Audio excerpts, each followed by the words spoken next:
O tema dessa pregação que nós iremos hoje partilhar é: os planos do Senhor se cumprirá na minha vida. Amém? Sabe por que o Senhor hoje Ele quer falar conosco sobre os planos que Ele tem para nós? Porque uma das artimanhas do demônio é fazer com que eu e você nós acreditemos que a nossa vida acabou, de que não tem mais nada de importante para acontecer, que já aconteceu tantas coisas na nossa própria vida, em que muitas e muitas vezes nós já não esperamos mais nada de bom, porque já aconteceu tantas coisas ruins. Muitas e muitas vezes nós estamos passando por um tempo hoje, não só hoje, mas desde o início da igreja, na qual as pessoas, os filhos de Deus, inclusive os cristãos, acabam passando por uma depressão espiritual fortíssima. Já não consegue mais orar, já não consegue mais ler a palavra, já não consegue mais buscar Jesus na Eucaristia, já não tem mais atração pelo Senhor Jesus. E por que isso acontece no meio de nós? Porque nós já não cremos e não acreditamos mais que Deus tem um plano para realizar na nossa vida. Porque se descobrirmos o plano que Deus tem para nós, aleluia, nós vamos buscar o Senhor com todas as nossas forças, com toda a nossa inteligência, com toda a nossa alma, porque os planos de Deus durará eternamente. Repete isso comigo, fala: os planos de Deus vai durar eternamente. Amém? Por isso nós vamos ver nessa passagem de Mateus, no capítulo 2, você pode pegar aí comigo, Mateus capítulo 2, estou vendo que tem pessoas novas vindo no grupo de oração, que bom, sejam muito bem-vindos, muito bem-vindas a este grupo de oração. Quero primeiramente também me apresentar. Meu nome é André, tenho 34 anos, sou casado com a Érica, que é coordenadora deste grupo de oração. Temos 2 filhos, a Isadora de 10 anos e o João André de 4 anos. Fomos por graça, misericórdia, alcançados por esse Deus e descobrimos aqui, neste grupo de oração, mais precisamente no dia 4 de maio do ano de 2009, de que Deus tem um plano para as nossas vidas. E isso mudou totalmente a nossa história, porque com esse anúncio desse plano de Deus na minha vida e na minha família, o Senhor nos batizou no Espírito Santo, e desde o dia 4 de maio do ano 2009, nós servimos neste grupo de oração para todo sempre. Enquanto nós caminharmos neste mundo, é essa a nossa missão: vivermos aquilo que o Senhor deixou para nós, e o que Ele deixou para nós está na Eucaristia, na palavra e na oração. Amém? Mateus capítulo 2, versículo 1. A visita dos magos. Tendo Jesus nascido em Belém da Judéia, no tempo do rei Herodes, eis que vieram magos do Oriente a Jerusalém, perguntando: onde está o rei dos judeus, o recém-nascido? Com efeito, vimos uma estrela no seu surgir, e viemos homenageá-lo. Ouvindo isso, o rei Herodes ficou alarmado, e com ele toda Jerusalém. E convocando todos os chefes dos sacerdotes e os escribas do povo, procurou saber deles onde havia de nascer o Cristo. Eles responderam: em Belém da Judéia, pois é isto que foi escrito pelo profeta. Versículo 6. E tu, Belém, terra de Judá, de modo algum és o menor entre os clãs de Judá, pois de ti sairá um chefe que apacentará Israel, o meu povo. Então Herodes mandou chamar secretamente os magos e procurou certificar-se com eles a respeito do tempo em que a estrela tinha aparecido. E enviando-os a Belém, disse-lhes: ide e procurai obter informações exatas a respeito do menino, e ao encontrá-lo, avisai-me, para que também eu vá homenageá-lo. A essas palavras do rei, eles partiram, e eis que a estrela que tinham visto no céu surgir, ia à frente deles, até que parou sobre o lugar onde se encontrava o menino. Eles, revendo a estrela, alegraram-se imensamente. Ao entrar na casa, viram o menino com Maria, sua mãe, e prostrando-se, o homenagearam. Em seguida, abriram seus cofres e ofereceram-lhes presentes, ouro, incenso e mirra. Avisados em sonho que não voltassem a Herodes, regressaram por outro caminho para a sua região. Amém. Glória a Deus. Vamos aplaudir a palavra do Senhor. Nessa passagem nós vemos o cumprimento da promessa. Havia uma promessa no Antigo Testamento, e eu quero trabalhar com vocês uma delas. A promessa de Isaías no capítulo 7, no versículo 14 seguintes. A promessa de que nasceria um menino, nasceria um Deus conosco. Por quê? Porque o povo estava desesperançoso. Porque o povo já não tinha mais o que esperar. Por quê? Já tinham caminhado pelo deserto durante 40 anos. Já tinham passado as piores situações da vida deles. Muitos e muitos daqueles que saíram do Egito não conseguiram chegar à terra prometida, morreram pelo caminho. Mas uma promessa eles esperavam. E qual era essa promessa? O nascimento do Filho de Deus. Esse foi o maior acontecimento até hoje, de um menino que nasceu, de um nascimento que mudou a história da humanidade. Mudou a minha vida e a sua vida, esse nascimento desse menino Jesus. Por isso, a promessa de Deus se cumpriu e se cumprirá na minha e na sua vida. Eu não sei qual a situação na qual chegou hoje o seu coração neste grupo de oração. Talvez você chegou aqui como estava aquele povo, já desesperançoso. Já tinha perdido as esperanças, já estava esgotado, já estava sem forças. E assim como para aquele povo, essa foi a resposta de Deus para a mornidão de fé que vivia o povo daquela época, o povo da Judéia, o povo de Jerusalém, a mornidão que eles viviam.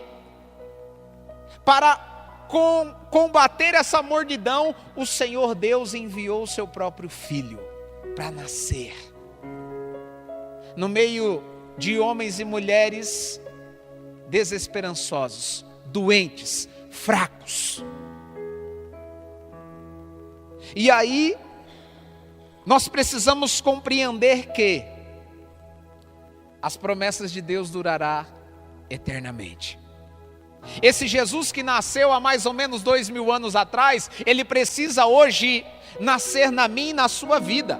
Porque vai dizer em Eclesiastes, no capítulo 3, versículo 14: agora eu compreendi que os planos do Senhor durarão eternamente. O que nós precisamos compreender é isso, irmãos, que os planos de Deus não eram somente para o povo daquela época, mas que os planos de Deus é também para o povo de hoje, é para mim e é para você. Que os planos de Deus, ele dura para sempre. E nesse nascimento, nós vemos aqui na palavra de Mateus, somente o evangelista Mateus vai narrar essa visita dos magos, que a igreja, ela interpreta que foram 3 reis magos que visitaram Jesus. A Bíblia, ela não dá quantidade, ela vai dizer que os reis magos visitaram Jesus, mas ela não fala que é 3. A igreja, ela interpreta, a tradição da igreja interpreta essa passagem, e ela diz que foram 3, que pelo nome de Belchior, Baltazar e Gaspar. Por que a igreja interpreta que foram 3? Por causa dos 3 presentes: ouro, incenso e mirra. Por causa dos 3 presentes que foram oferecidos ao menino, a igreja interpreta que houve 3 reis magos. Mas esses reis magos, eles foram conduzidos por alguém. Alguém avisou esses reis que tinha nascido o menino. Não foi por telefone, porque não existia. Nem por carta. Mas foi pela ação de Deus. Eles foram guiados por uma estrela. Esses magos, que vai dizer os historiadores que eram homens, que eram astrólogos, que eram homens que ficavam olhando para o alto, buscando a força dos astros, e naquela noite uma estrela brilhou diferente. E eles foram conduzidos, eles seguiram essa estrela. Mas algo de intrigante quando eu estava lendo essa palavra, estudando sobre essa palavra. Por que que a estrela não guiou esses homens, esses magos, diretamente para Jesus, aonde o menino tinha nascido? Às vezes nós lemos e nem percebemos. Sabe o que que a estrela fez? Levou os magos primeiramente para Herodes. Herodes, ele já sabia dessa promessa, porque a promessa já estava na palavra, não na Bíblia, mas estava no rolo da palavra, estava no pergaminho, como era chamada a palavra de Deus naquela época. Irmãos, sabe o que a estrela fez? Diga para quem está do teu lado, você já ouviu esse ditado? Fala assim: a estrela foi cutucar a onça com a vara curta. Gente, é só nós lermos e prestarmos atenção nessa palavra que nós vamos compreender que a estrela podia ter guiado eles diretamente para Jesus, mas não, mas guiou para Herodes. Herodes, então, enraivecido, cheio de ódio, ele queria matar o menino. Ele queria matar a salvação. Ele queria matar os planos de Deus para a humanidade. E aí eu fui perguntar para o Senhor: Senhor, mas por quê? Por que que a estrela tinha que guiar esses homens para Herodes? E Deus respondeu no meu coração: porque o milagre que eu tenho para fazer é grande demais. O milagre que Deus tem para fazer na minha e na sua vida é grandioso. Deus foi lá cutucar a onça com a vara curta, sim. Ele foi proclamar que Ele é Deus, e ponto final. Coisa que eu e você nós temos que fazer, coisa que eu e você toda segunda-feira somos conduzidos a isso, a reconhecer que Deus é Deus, e ponto. Mas quem que é Deus para mim? Você já se perguntou isso? Quem é Deus para mim? Porque como que Deus vai ser Deus na nossa vida se eu não reconheço Ele como verdadeiramente Ele é? A Deus pertence todas as coisas. Tudo um dia vai voltar para Deus. Deus é o Criador de todas as coisas.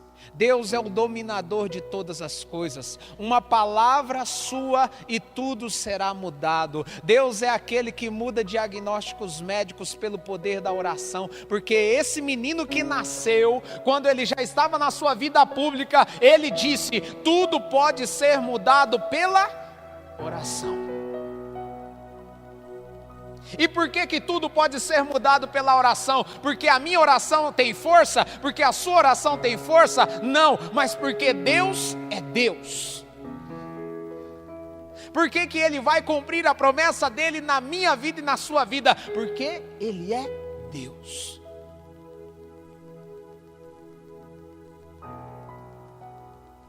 Diga assim comigo: Senhor Jesus, o milagre que Deus tem para fazer na minha vida é grandioso, é imenso, e tudo na minha vida pode ser mudado pelo poder da oração.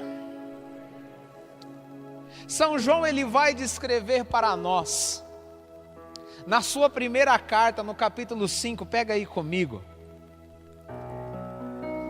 aonde nós estamos e com quem nós estamos lidando. 1 João no capítulo 5, versículo 18.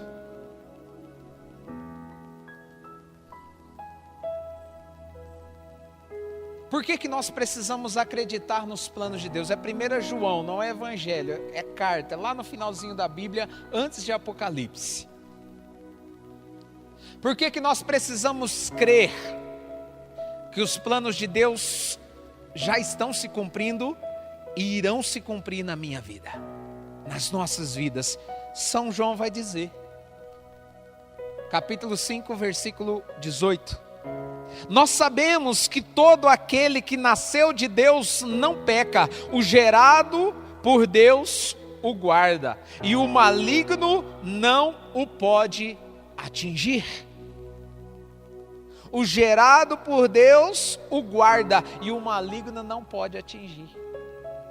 Por que a estrela levou aqueles magos diante de Herodes, que tinha o seu coração cheio de ódio, de raiva, e queria matar o menino? Porque o mal não pode atingir aqueles que Deus guarda.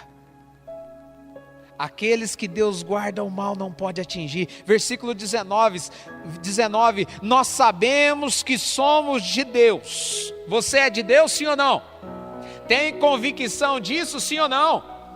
Você tem certeza que Deus te ama, sim ou não? Glória a Deus, isso é bom, mas não é o suficiente ainda. Nós sabemos que somos de Deus e que o mundo inteiro está o quê? Sob o poder de quem? Do maligno. O mundo inteiro. Gente, o mundo inteiro, está dizendo a palavra, está sob o poder de quem? Do maligno. Não sou eu que estou dizendo, é a palavra. Nós sabemos que veio o Filho de Deus e nos deu a inteligência para conhecermos o verdadeiro, e nós estamos no verdadeiro e no seu Filho, Jesus Cristo. Este é o Deus verdadeiro. Este é a vida eterna. A nossa luta é contra as forças espirituais do mal espalhada nos ares. E por que a nossa luta é contra as forças espirituais do mal espalhadas nos ares? Porque o mundo está sob o poder do maligno. É por isso que o Senhor disse: Pai, eu não rogo para que vos tire do mundo, mas que os fortaleça, mas que os encorajem, mas que os dê força para vencer o mundo. É por isso que Jesus, ele disse: no mundo haveis de ter aflição, mas coragem, eu venci o mundo. O que nós precisamos levar para a nossa casa hoje? É essa consciência de que o mundo está sob o poder do maligno, amém? Glória a Deus. Mas a verdade maior que nós precisamos levar para a nossa casa é essa: Jesus já venceu o mundo. Dá essa boa nova para essa pessoa que está do teu lado, fala: Jesus já venceu o mundo. Nós estamos no verdadeiro. Fala para ele: nós estamos no verdadeiro. Irmãos, ele já venceu. Ele é o Deus verdadeiro, vai dizer a palavra, mas ainda nós ficamos aí querendo encontrar um Deus fácil. Nós ainda ficamos querendo encontrar um Deus que não nos leve à renúncia. Nós ainda queremos encontrar um Deus que faça aquilo que eu quero e não aquilo que eu preciso. Nós ainda queremos encontrar um Deus que seja como um supermercado. A hora que eu acho que eu estou precisando de algo, eu vou lá e faço uma troca com esse Deus. Ele faz algo para mim, para me agradar. Eu faço algumas coisinhas para Ele, está tudo resolvido. E aí eu vou gastar a minha vida de novo. É assim que muitas vezes nós nos comportamos. E aí, como que os planos de Deus vai se cumprir na vida de uma pessoa que não está sob o poder de Deus, mas está sob o poder do mundo, mas está sob o poder do maligno? Fala para mim, como?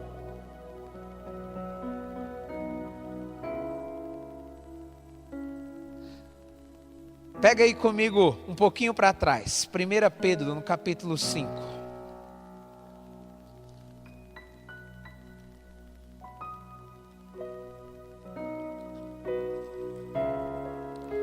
1 Pedro capítulo 5.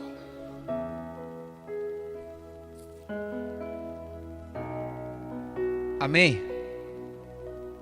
Capítulo 5, versículo 6.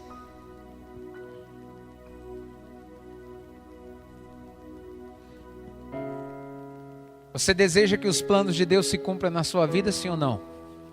Aleluia. E eles vão se cumprir.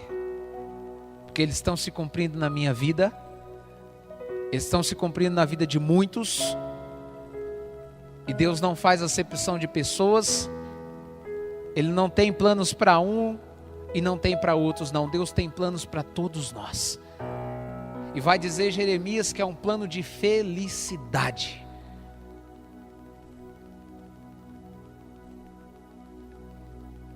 Primeira Pedro capítulo 5, versículo 6. Humilhai-vos sobre a poderosa mão de Deus, para que na ocasião própria vos exalte. Lançai nele toda a vossa preocupação, porque é Ele que cuida de vós. Lançai nele todas as vossas preocupações, porque é Ele que cuida de vós. Sede sóbrios e vigilantes. Eis que o vosso adversário, o diabo, vos rodeia como um leão a rugir, procurando a quem devorar. Versículo 9. Resisti-lhes firmes na fé, sabendo que a mesma espécie de sofrimento atinge os vossos irmãos espalhados pelo mundo. Depois de terdes sofrido um pouco, o Deus de toda a graça, aquele que vos chamou para a sua glória eterna em Cristo, vos restaurará, vos firmará, vos fortalecerá e vos tornará inabaláveis. A Ele seja todo o poder pelos séculos dos séculos. Amém. São Pedro já está dizendo que humilhai-vos, pois, debaixo da poderosa mão de Deus. O que significa humilhai-vos, pois, debaixo da poderosa mão de Deus? Buscar a Deus. Ser uma pessoa de oração, talvez dentro da própria casa. Dentro da própria casa, muitas e muitas pessoas são obrigados a humilhar-se debaixo da poderosa mão de Deus. Mas por que dentro da própria casa? Porque quando você se coloca para rezar, tem um monte de gente que fica muitas vezes caçoando de você. Talvez tenha um pai, tenha uma mãe que fica caçoando de você, lá. Agora está querendo dar de santinho, de santinha. Talvez tenha um esposo que não está no mesmo embalo seu. Talvez tenha uma esposa que não está com os mesmos objetivos seus. Que muitas e muitas vezes você tem que se humilhar debaixo da poderosa mão de Deus. Vir à igreja é humilhação? É. Para muitos é. vir à igreja, buscar o Senhor, participar da Santa Missa, ser fiel, buscar ser fiel a Deus, é humilhante perante o mundo, é humilhante, mas vale a pena se humilhar para aquilo que é eterno. Vale a pena se humilhar para aquilo que vai durar eternamente. Esses dias nós fomos ser padrinho de casamento de uma sobrinha minha lá em Tupã, final de semana, e algo inquietava meu coração. Gente, eu iria sair daqui, nós saímos daqui no sábado, fomos lá, e algo já atraía meu coração, falava, eu não posso ficar sem a Santa Missa, eu não posso ficar sem a Eucaristia. A primeira coisa que nós fizemos quando nós chegamos lá, foi perguntar que hora que tem missa, nessa paróquia aqui, que era muito próxima da chácara onde nós estávamos. E por quê? Muitas e muitas vezes é humilhante, ficamos até de madrugada lá tal, muito gostoso na chácara, fomos dormir, já era quase 4 horas da manhã, mas no outro dia, 8 horas da manhã, nós já estávamos de pé, eu, a Érica, minha família, minha mãe também estava, para ir na Santa Eucaristia. Isso para muitos é humilhante, e aí eu pergunto para você, católico, quantas e quantas vezes isso tem atraído o teu coração, o seu coração tenha sido atraído por Deus, para Deus. Nós não podemos ficar sem aquele que é a riqueza para a nossa vida. Nós não podemos ficar sem Jesus Cristo. Podemos perder tudo nesse mundo, nós não podemos perder aquilo que vai durar eternamente. Sabe por quê? Sabe qual que é a minha necessidade? Sabe qual que é a nossa necessidade? Sermos sóbrios e vigilantes. Porque o nosso adversário, quem que é o nosso adversário? O demônio. E está onde? Ao nosso redor, como um leão a rugir, buscando a quem devorar. E tem devorado muitos. E tem roubado a fé de muitos. E tem devorado a esperança de muitos. Tem devorado as forças de muitos. Hoje nós vemos cristãos enfraquecidos, hoje nós vemos famílias enfraquecidas, mas não buscam a força aonde? Naquele que pode todas as coisas, naquele que é capaz de mudar todas as coisas. E São Pedro vai dizer: resisti-lhes firmes na fé, sabendo que a mesma espécie de sofrimento atinge os vossos irmãos espalhados no mundo. Qual que é a recomendação que hoje o Senhor está nos dando através dessa palavra? Resistir ao diabo, resistir às ciladas. São Paulo vai dizer aos Efésios no capítulo 10 seguintes, que nós precisamos resistir, revestirmos da armadura de Deus para quê? Para resistirmos às ciladas do inimigo, porque o demônio ele é um oportunista. Como que o demônio pode agir na vida de uma pessoa? Através de uma oportunidade, de uma porta aberta.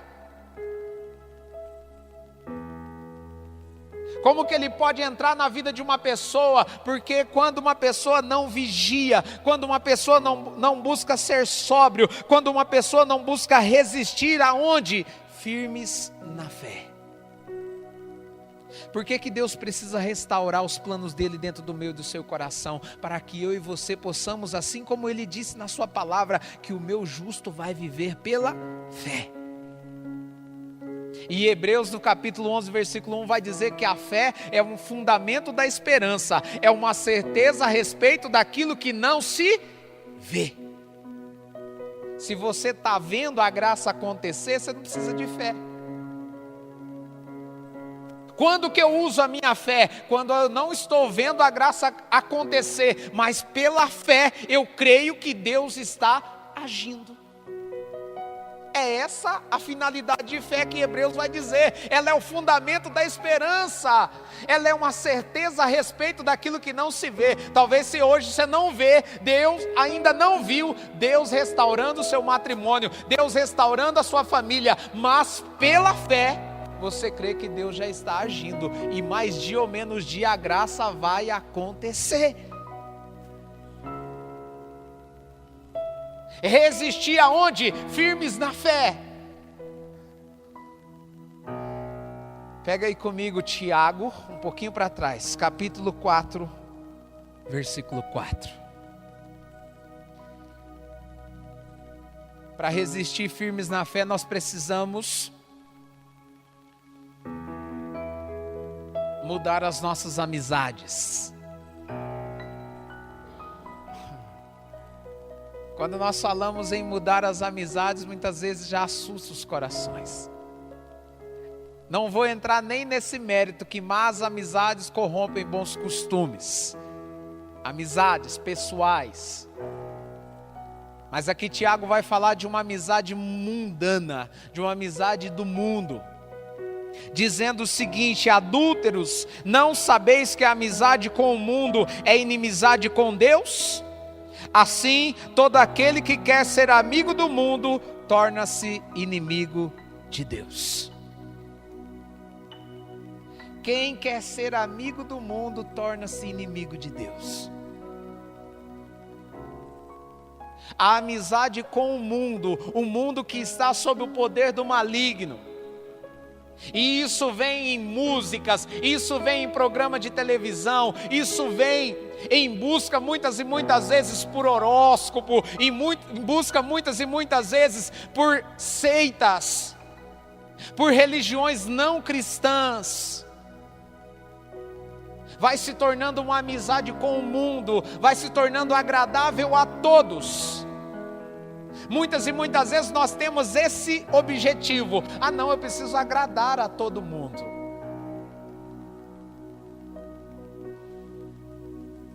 E quando eu quero agradar o mundo, eu vou desagradar a Deus.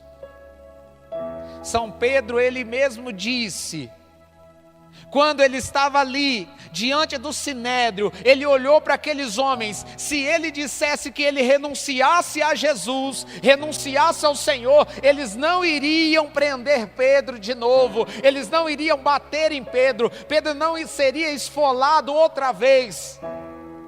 Mas Pedro olha para aqueles homens, para aqueles guardas, para aqueles chefes e diz: é preferível agradar a Deus do que aos homens.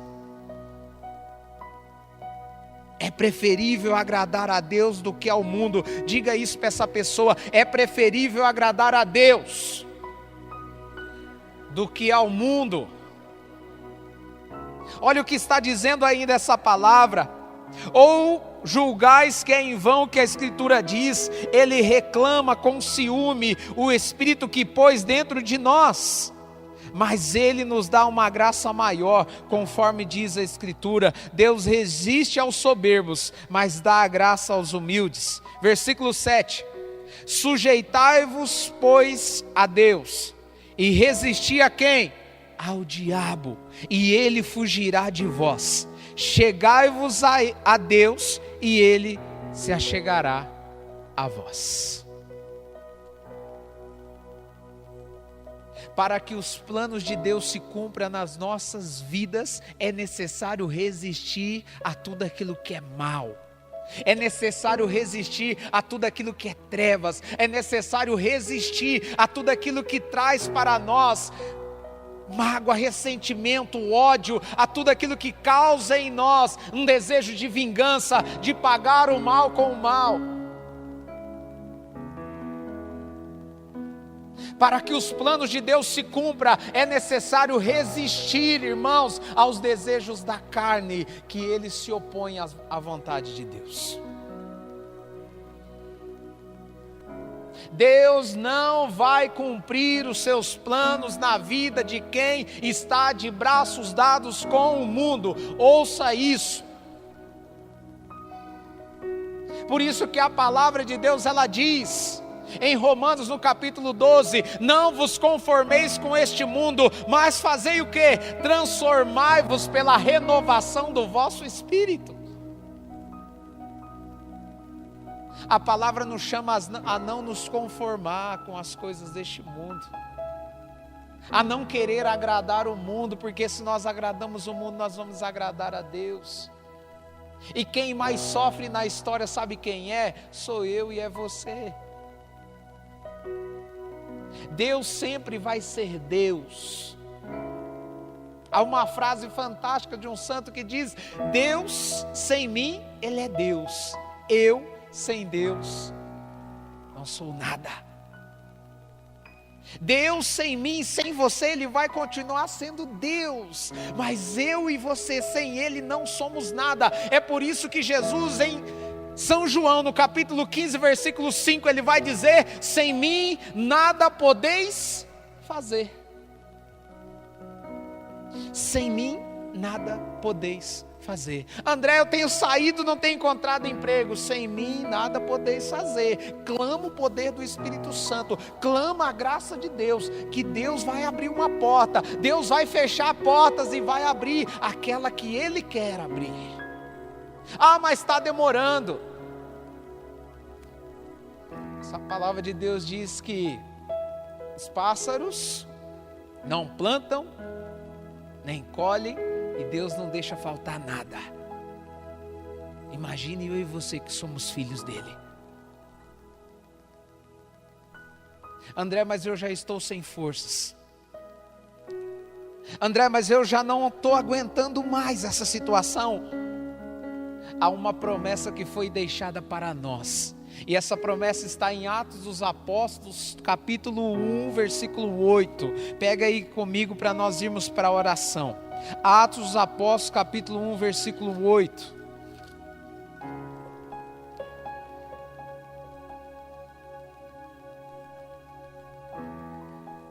Mas recebereis uma força, a do Espírito Santo, que descerá sobre vós, e sereis minhas testemunhas em Jerusalém, em toda a Judeia e Samaria, e até em Exaporã, que é o confim da terra. Há uma promessa para se cumprir em nós, enquanto nós estamos caminhando neste mundo. A promessa de Deus se cumprirá na vida daqueles que crerem na palavra, que descerá esta força. E qual é essa força? De onde vem essa força? Vem do Espírito Santo de Deus. Para quê? Para sermos testemunhas do Senhor aonde quer que vamos. Na nossa casa, no nosso trabalho, aonde quer que estejamos. Sereis minhas testemunhas, mas para ser testemunha do Senhor é preciso receber a força, é preciso receber o Espírito Santo de Deus. Você quer receber o Espírito Santo de Deus, sim ou não?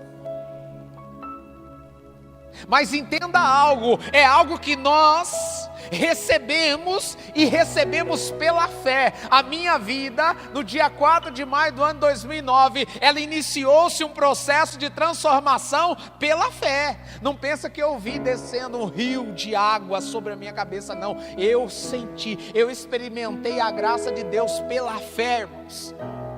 Talvez naquela noite mais ninguém do grupo de oração experimentou, mas eu experimentei porque eu aprendi a crer que tem um Deus que está vivo, e esse Deus que está vivo cumpre aquilo que Ele prometeu. E Ele quer cumprir hoje essa palavra na sua vida.